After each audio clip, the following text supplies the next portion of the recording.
Karena kalau kita tidak mengidentifikasi bahwa identitas kita adalah kelas pekerja, selalu akan digunakan kata-kata bersayap yang kita tetap miskin. Sudahlah, jangan nuntut. Bangun hubungan industrial yang harmonis. Upah tetap murah, outsourcing tetap merajalela, PHK di mana-mana, pesangon diperkecil. Puncaknya Omnibus Law. Jadi untuk apa kata-kata harmonis itu digunakan dalam hubungan industrial antara buruh dan majikan?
Jangan lupa like, share, komen, subscribe, dan bunyikan tombol loncengnya.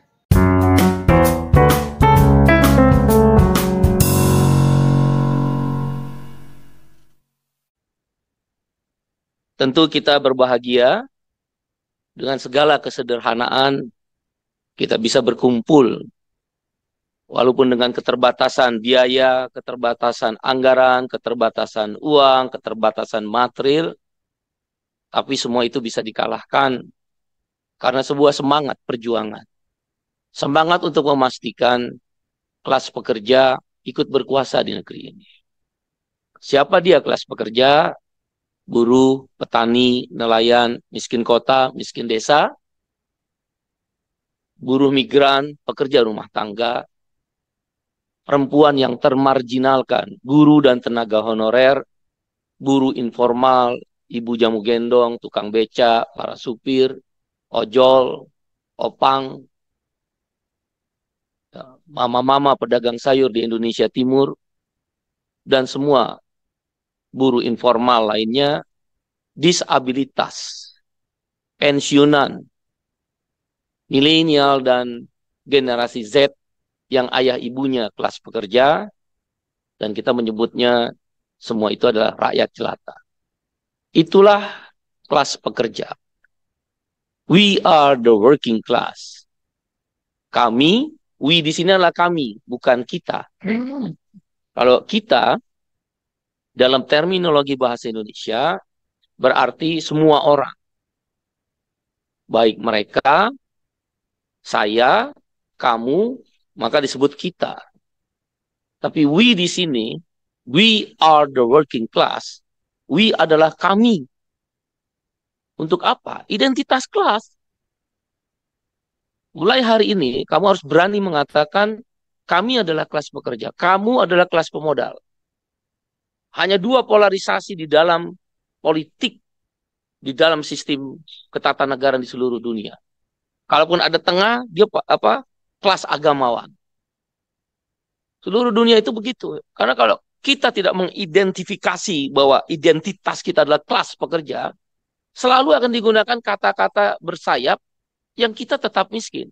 Sudahlah, jangan nuntut. Bangun eh, hubungan industrial yang harmonis. Upah tetap murah, outsourcing tetap merajalela, PHK di mana-mana, pesangon diperkecil. Puncaknya Omnibus Law. Jadi untuk apa kata-kata harmonis itu digunakan dalam hubungan industrial antara buruh dan majikan? Sudahlah, kita kan bergotong royong. Ya kau kaya, kami tetap miskin. Petani mendapatkan bibit dan benih susah, kalaupun ada, mahal. Apa yang dimaksud dengan gotong royong itu? Kau tetap kaya kok. Negeri ini krisis, kau tetap kaya. Negeri ini mengalami pandemi, kau tetap kaya. Kami yang miskin. Kami yang bergelimpangan, mayat-mayat bergelimpangan dari satu pabrik ke pabrik ketika pandemi COVID-19. Bahkan ada satu pabrik anggota SPM itu meninggal 120 orang. Kau tetap sehat. Dan kau bisa mendapatkan obat-obat terbaik ketika terjadi COVID-19. Jadi apa arti gotong royong itu? Sudahlah kita berdamai, menciptakan hubungan saling menerima dan memberi. Kau tetap berkuasa, kami tetap jadi rakyat jelata. Tunjukkan pada saya partai yang kemudian menyatakan bahwa mereka peduli sama kita. Kalau mereka peduli sama kita, kenapa upah kita nggak naik 3 tahun? Kalau mereka peduli sama kita, kenapa dalam 3 tahun terakhir tercatat 5 juta buruh ter-PHK? Dan petani jatuh dalam kemiskinan karena harga gabah lebih rendah daripada harga produksi. Harga produksi lebih tinggi daripada harga gabah. Jadi terminologi itu untuk siapa? Itulah cara kaum pemodal agar dia tetap berkuasa dan menciptakan bahwa ekonomi itu dalam genggamannya. Bahkan sekarang mereka masuk ke dalam politik. Karena politik adalah alat yang paling efektif memastikan bagaimana mereka menciptakan presidensial threshold 20%. Bagaimana mereka menciptakan parliamentary threshold 4%. Bagaimana mereka menggunakan kekuatan parlemen untuk membentuk Omnibus Law Undang-Undang Cipta Kerja, Omnibus Law Undang-Undang Kesehatan. Aturan-aturan membuat pelemahan terhadap KPK.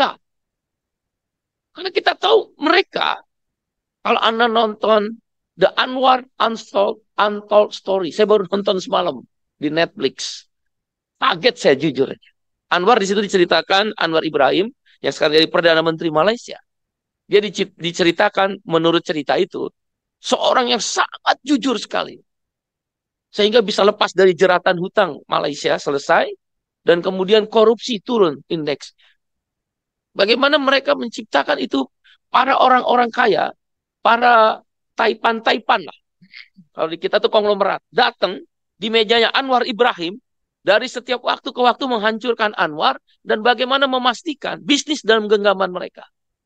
Dan kata mereka, salah satu si Raja Taipan itu dalam Anwar Untold Story itu, dikatakan, biarlah kami yang atur berbagi kepada Tuan Perdana Menteri. Kan Perdana Menteri, Mahathir. Saya pikir ini negara. Berjalan dengan sendirinya tanpa ada seorang nakoda dan orang-orang yang mengatur itu. Jangan terlalu naif, saudara. Kau pemimpin-pemimpin akan merubah negeri ini. Kawan-kawan yang ada di Exco Provinsi Kabupaten Kota, kau dengar omongan saya. Kau yang akan menjadi bagian untuk merubah negeri ini.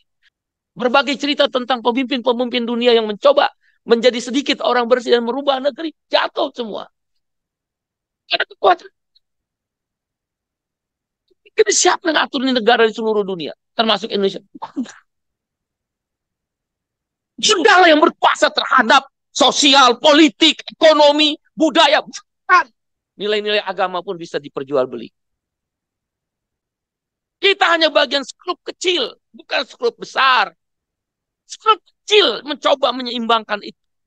Itu yang dilakukan oleh Amerika Latin, Eropa, Eropa Tengah, Skandinavia, Norwegia, Finlandia, Islandia, Denmark, Swedia, negara-negara di Pasifik, Australia, Selandia Baru, dan negara-negara Asia maupun negara Afrika. Itulah kelompok kelas pekerja. Mengidentitaskan dirinya bahwa kita adalah kelas pekerja, kamu kelas pemodal. Ya warna oranye partai buruh, warna oranye partai buruh, partainya kelas pekerja, partainya kelas pekerja, partai buruh nomor 6.